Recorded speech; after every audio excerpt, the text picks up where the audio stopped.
ब्रजवासी जी खुद टीचर शिक्षक वर्ग से आते हैं और उन्हें सरकार ने कैसे प्रताड़ित किया था और प्रताड़ित होने के बाद कैसे वो एमएलसी बन के आज बैठ गए सदन में, ये छुपा नहीं है बात। सरकार डरती है वोट की चोट से, तो लड़ाई जारी रहेगी और लड़ाई केवल सदन से नहीं होने वाला है, सड़कों पर लड़ाई होगी। नोरमा ग्रुप, जो सोचता है वो करता है, आपके अपने सपनों का आशियाना।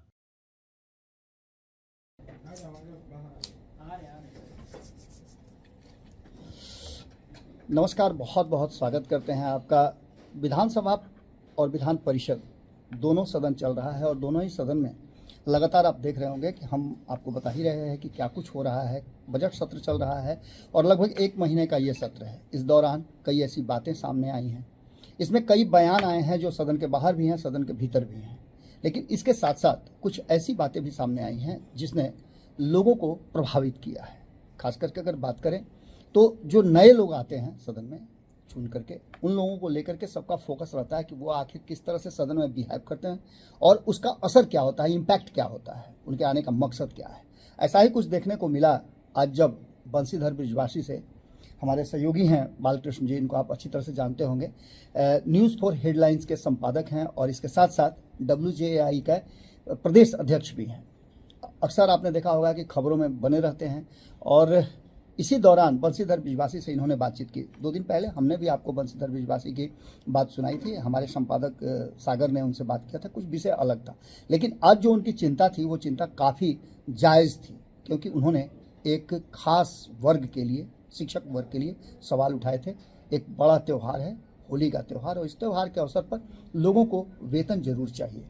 इन सारे विषयों पर जब बालकृष्ण जी बातचीत कर रहे थे तो क्या कुछ हुआ वो हम आपको सुनवाते हैं। लेकिन बालकृष्ण जी से पहले हम जानना चाहेंगे, बालकृष्ण जी, जब आप बंशीधर ब्रिजवासी से बातचीत कर रहे थे तो उनका बॉडी लैंग्वेज, एटीट्यूड या जो बातें वो कह रहे थे उसमें कितना लग रहा था कि उनका अपनत्व है, क्योंकि वो शिक्षक से ही हो करके यहाँ तक आए हैं, तिरहुत में MLC चुनाव जीते हैं।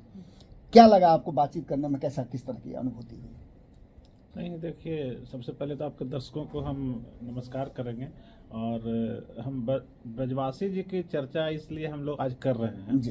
पहली बार वो आए हैं सदन में और ऐसे स्थिति में आए हैं वो कि जब आज पहला सत्र उन्हें पकड़ाया है बजट सत्र, और जिसमें मूल रूप से चर्चाएं होती है, खर्च आय व्यय जितना होता है सरकार का, लेखा जोखा सब कुछ होता है। और अभी बजट सत्र चल रहा है, बीच में 2 दिन बाद होली है तो होली में स्वाभाविक तौर पर होता है कि सबको वेतन चाहिए और वेतन की चिंता सबको है, कोई किसी भी विभाग का हो। बिल्कुल। क्योंकि ब्रजवासी जी खुद टीचर शिक्षक वर्ग से आते हैं और उन्हें सरकार ने कैसे प्रताड़ित किया था और प्रताड़ित होने के बाद कैसे वो MLC बन के आज बैठ गए सदन में, ये छुपा नहीं है बात। उन्होंने कहा कि होली जैसा पर्व है, सरकार ढिढोरा पीटती है कि हम बजट के माध्यम से आम जनता को और जो उनके कर्मचारी हैं उसकी 100% मांगे पूरी करते हैं। बजट में अगर बजट कम है तो उसके लिए अलग से प्रावधान किया जाता है, बजट सत्र में चर्चा होती है।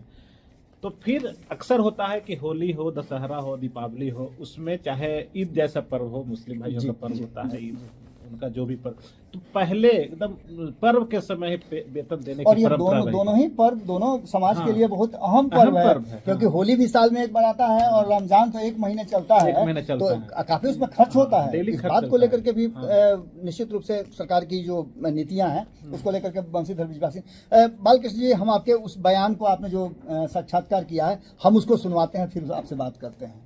तो आप सुनिए बंशीधर ब्रिजवासी के साथ जब बालकृष्ण जी ने बातचीत किया तो क्या कुछ हुआ। होली का माहौल है और मेरे साथ ब्रजवासी जी हैं। ब्रजवासी हम इसलिए कह रहे हैं कि होली में ब्रजवासी का एक अलग इस शब्द ही है जो होली का नाम एक तरह से दिमाग में, जहन में डाल देता है। ब्रजवासी आप हैं, होली मना रहे हैं कि नहीं? होली जो है खुशियों का त्यौहार है और खुशियों का त्यौहार भारी मन से नहीं मनाया जा सकता है। अभावग्रस्त जब कोई इंसान हो तो वह होली कैसे मना सकता है? अभावग्रस्त कैसे? आप MLC बने, MLA बनने के बाद लोग, जनता के जहन में रहता है कि अब पैसा कमाएंगे, जनता की आवाज तो उठाएंगे, खुद भी पैसा बहुत सारा कमाएंगे। अब भाई लोग कैसे पैसा कमाते हैं, धन कुबेर बन गए हैं, लोग कैसे पैसा कमाते हैं, लोग कैसे पैसा कमाते हैं, ये तो हमको अभी तक समझ में नहीं आया है। हम तो अभी तक कर्ज लेकर के चल रहे हैं। ऐसा मैं लेकिन अक्सर तो होता है कि एमएलए और एमपी और एमएलसी जो है धन कुबेर, उनके यहाँ से नोटों का बंडल निकलता है, आप कहते हैं कि कुछ नहीं। बड़ी ऊंची दीवारें उनके मकानों की है, हमने तो खुले आसमां से दोस्ती कर ली। तो हम तो खुले आसमान के नीचे जीने वाले लोग हैं, तो हम लोगों को बड़ी ऊंचे महलों से और बड़ी ऊंची दीवारों से कोई मतलब नहीं है। कौन क्या करता है वह उनकी प्रकृति है, उनकी संस्कृति है, उनका अपना कार्य क्षेत्र है, अपने ढंग से लोग जीते हैं। हम इन चीज़ों में विश्वास नहीं करते हैं।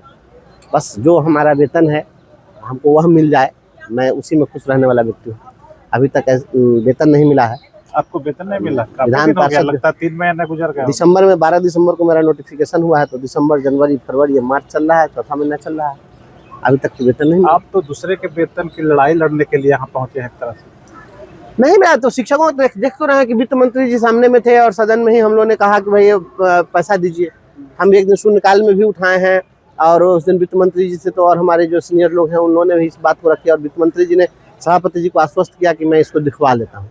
अभी तक ये नहीं देखे हैं। अच्छा, ये अक्सर आप भी सुनने होंगे जब से आए होंगे, दिखवा लेते हैं, देख लेते हैं, हो जाएगा। सब लोग है ना, ये सदन में इसको कहिए कि मंत्री मंत्र है, यार मंत्री मंत्र जाप होता है और सभी मंत्री लोग आते हैं और उन लोग बस इसको दिखवा लेते हैं, इसको हम दिखवा लेते हैं, बस। होता नहीं है, हमको तो कुछ दिखता नहीं है। अब यहाँ जो है कोई छोटा मोटा कुछ काम होता होगा तो वो सब हो जाता होगा कि भाई हाँ ये सड़क बना दीजिए, ये पुल पुलिया बना दीजिए, सब होता है। लेकिन मुझे जहाँ तक हम देख पा रहे हैं उसमें न्याय जो है ना लोगों को सड़कों के संघर्ष से मिलेगा, सदन में वो कुछ नहीं। आप यहाँ आके भी संतुष्ट नहीं है, इसका मतलब? मैं संतुष्ट नहीं, गलत मैं संतुष्ट कह नहीं सकते हैं कि फंस गए हैं क्या? नहीं देखिए, आप जिस लड़ाई को लेकर आए हैं, जिस लड़ाई को लेकर आप नॉमिनेशन किए सड़कों पर लड़ाई सोचे होंगे कि जरूर हम उन लोग का कल्याण कर देंगे। कल्याण के लिए हम बात उठा रहे हैं और काम कुछ होगा भी, ऐसा नहीं है कि बिल्कुल नहीं होगा काम। लेकिन अब तो हम पत्रकारों का भी कल्याण के लिए एक सवाल कहाँ जवाब दिया? आप पत्रकारों के लिए हमने सवाल उठाया था, कहाँ जवाब दिया है? तो जवाब ही नहीं दिया। टोल मटोल का जवाब कुछ नहीं होगा, लिखित में भी आया होगा। हमको तो वो भी गोल मटोल भी जवाब नहीं दिया है, हमको तो वो भी कोई जवाब नहीं दिया। इन लोग को वेब मीडिया से बहुत काम रहता है और वेब मीडिया के बारे में कुछ नहीं सोचते हैं लोग। बस आप लोग जो है ना, यहाँ हिंदुस्तान के अंदर जितने भी लोग हैं, चाहे आप पत्रकार हो, चाहे कोई कर्मचारी हो, ये जितने भी लोग हैं सभी लोग सरकार का जयगान करिए और बस उसी जयगान से सरकार खुश रहेगी। हम चाहते हैं कि हम लोग की लड़ाई आप भी लड़िए। आपकी लड़ाई लड़ने के लिए तो हमने उठाया है। मुझे नहीं पता है कि इसके पहले कौन माननीय लोग उठाए हैं, मुझे नहीं जानकारी में है। लेकिन मैं जब आया तो मेरा तो पहला अनुभव था, इसके बावजूद मैंने पत्रकारों के लिए सवाल सदन में हमने डाला है, उसका कोई जवाब मुझे नहीं मिला। और आप देखिए उस सदन का पटल पर सूचीबद्ध किया गया था, और सूचीबद्ध था, लिस्टेड था, हाँ। लेकिन 2005 सवाल के बाद आपका सवाल था, 42 में था भैया। यहाँ बहुत तरह की बात है, बहुत तरह का खेल चलता है। अच्छा ब्रजवासी जी, आपको लगता है कि आप जिस मामलों को लेकर, जिस सवालों को लेकर एमएलसी के कुर्सी तक पहुंचे हैं, वो सवाल हल हो पाएगा? क्योंकि आप जो करेंगे, आपके सामने देख रहे हैं पूरा बिहार का जो आपसे जुड़े हुए जो कर्मचारी हैं, जो शिक्षक हैं, तमाम लोग आपको देख रहे हैं कि अब मेरा लड़ाई लड़ने वाला कोई वहां पहुंच गया है। लड़ाई देखिए ऐसा है कि सब हासिल ऐसा नहीं है, हम तो संघर्ष के बदौलत ही लड़ते आए हैं। शिक्षा मित्र के रूप में बहाल हुए थे, 1500 रुपया महीना पर लोग बहाल थे, और आज अगर 50,000 वेतन मिल रहा है तो कहीं ना कहीं लड़ाई से ही हम सफल हुए। तो लड़ाई जारी रहेगी, और लड़ाई केवल सदन से नहीं होने वाला है, सड़कों पर लड़ाई होगी, और सदन में भी हम लोग बात उठाते रहेंगे और सड़क पर भी लड़ाई होगी। और एक बात साफ, सरकार किसी धरना, प्रदर्शन, आंदोलन, सदन, इस सब चीज से कोई सरकार उड़कर नहीं डराती है। सरकार डरती है वोट की चोट से। 25 में सामने चुनाव है, आप ताकत का एहसास करा दीजिए कि अगर तुम हमारी चिंता नहीं करोगे तो हम भी तुम्हारी चिंता नहीं करेंगे। इतना जिस दिन सरकार को एहसास हो जाएगा, उसी दिन सरकार आपके मामले में संज्ञान ले लेगी। आप तो बहुत बड़े हस्ती को चित करके आए हैं अपने क्षेत्र में, वर्चस्व था उनका बना हुआ। चलिए, वो हस्ती है तो हस्ती तो भी है, ऐसा क्या है, तो सांसद बन गए। आप तो आगाज तो कर दिए है, बाकी जनता को और गोलबंद करने की जरूरत है पूरे बिहार के लोग स्तर पे। होंगे लोग गोलबंद होंगे, उसके लिए कुछ मुहिम चला रहे हैं। समय आने दीजिए, इंतजार करिए। होली में क्या कैसे मनाइएगा, तो आप और कैसे संदेश दीजिए, कुछ शुभकामना वगैरह अपने इष्ट मित्रों को दीजिए? होली का पर्व रंगों और उमंगों का पर्व है, और इस पर्व में अगर यह सरकार अगर वेतन नहीं देती है, और शिक्षक अगर बिना वेतन की अगर होली मना रहे हैं, बिना वेतन के अगर हमारे शिक्षक अगर रमजान का दिन जो है गुजर रहा है, तो सभी शिक्षकों को विचार करना चाहिए। हमारी जो जवाबदेही थी कि हम आपकी बात सदन में रख दें, हम आपकी बात सरकार के सामने रख दें। तो हमने तो वित्त मंत्री के सामने में बात रख दी सदन के अंदर, आप मीडिया कर्मियों के सामने हमने बात रखी है। मैंने तो शून्यकाल में भी उठाया था और ऐसे भी सूचना के रूप में भी सदन के समक्ष बात रखी गई है वित्त मंत्री जी की उपस्थिति में, माननीय मुख्यमंत्री जी की उपस्थिति में। इसके बावजूद अगर सरकार वेतन नहीं दे रही तो ऐसी सरकार नहीं रहनी चाहिए। अगर सरकार अगर चिंता कर सकती है जनता की, वेतन नहीं दे सकते मतलब सरकार का बजट से सत्र में तो यही होता है कि वेतन मद में चाहे जितने भी खर्च है उस सब का हिसाब किताब होता है, पैसा राशि जारी होता है और नहीं हो रहा है। ये सब पैसा बैंक में रहेगा ना 31 मार्च तक, तो सरकार को फायदा होगा, तो सरकार को फायदा मिलेगा। बैंक से कुछ गिफ्ट मिलता है, ठीक है। शिक्षक को वेतन मिल जाएगा, शिक्षक से क्या गिफ्ट मिलेगा? आपको उम्मीद नहीं है कि इस बार शिक्षक को होली कहाँ, सब सवाल नहीं है। होली का अब सामने अभी तक 11 तारीख हो गया, तो कहाँ से मिल जाएगा? नहीं मिल पाएगा, नहीं मिल पाएगा। तो आज तो आप उठा दिए सवाल को, अब क्या करेंगे? होली के पहले कुछ मुख्यमंत्री वगैरह को संज्ञान में डालिएगा, मिलिएगा, ऐसा कुछ है क्या? मुख्यमंत्री के पास जादू की छड़ी है, चला देंगे, हो जाएगा। नहीं हो पाएगा। मुख्यमंत्री जी क्या कर लेंगे? 1 दिन 2 दिन में पेमेंट हो जाएगा। इसकी प्रक्रिया है बहुत लंबी चौड़ी, संभव नहीं है। ट्रेजरी में पैसा जाता है, फिर पैसा रिलीज होता है, निकासी होगी तो भुगतान होगा, नहीं होने वाला। लेकिन लड़ाई आप लड़ते रहिएगा। तो लड़ाई तो हम इसी के लिए आए हैं, तो लड़ते रहेंगे, आईना दिखाते रहेंगे। और लोकतंत्र में जो लोकतांत्रिक व्यवस्था है उस व्यवस्था में हुकूमत अगर मगरूर होती है तो हुकूमत को फिर अपने सत्ता से उतरना भी पड़ता है। बालकृष्ण जी, बयान तो हम लोगों ने सुन लिया।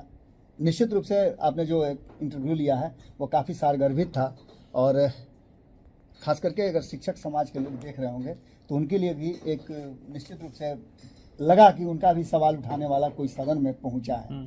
और उन्होंने एक बात आप मार्क किए, एक बात उन्होंने साफ तौर पर कहा कि धरना प्रदर्शन जुलूस से सरकार डरती नहीं है।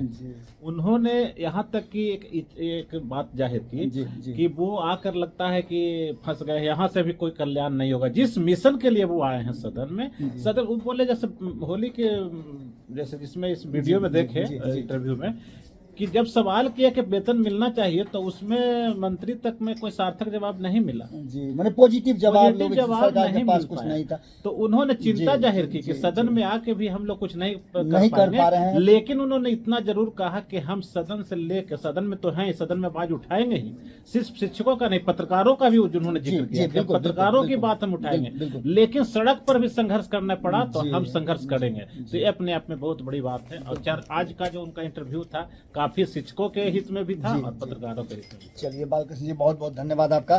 तो आपने देखा, ऐसे ही हमारी चर्चा तो जारी ही रहती है, हम आगे भी बालकृष्ण जी से बातचीत करते रहेंगे। बहुत बहुत धन्यवाद, नमस्कार।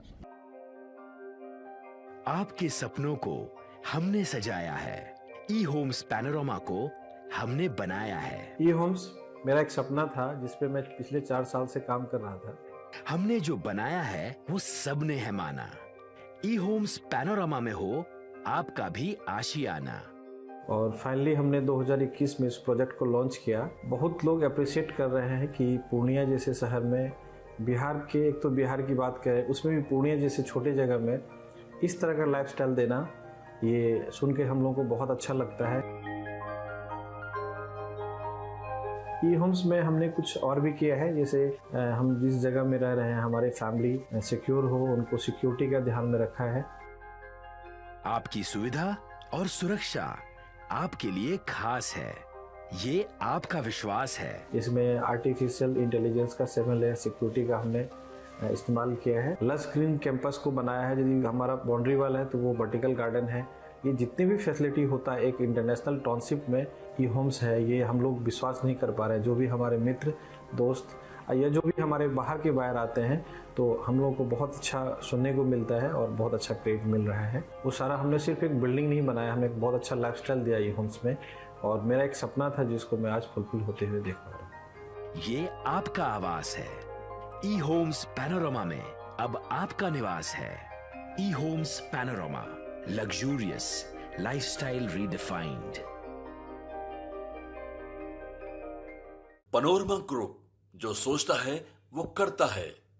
अगर ये वीडियो पसंद आई और वह बिहार के राजनीति और बिहारियत से सरोकार रखेनी तो सब्सक्राइब बटन दबा के चैनल के सब्सक्राइब कर ली। ओजे एगो घंटी बा, ओकरा बटन दबा देला से कुल सटीक और मारक खबर रुआ मुफ्त में मिल जाई। अगर रुआ पत्रकारिता के हमनी के नया प्रयोग में सहयोग कर चाहतानी तो ज्वाइन बटन दबा दी।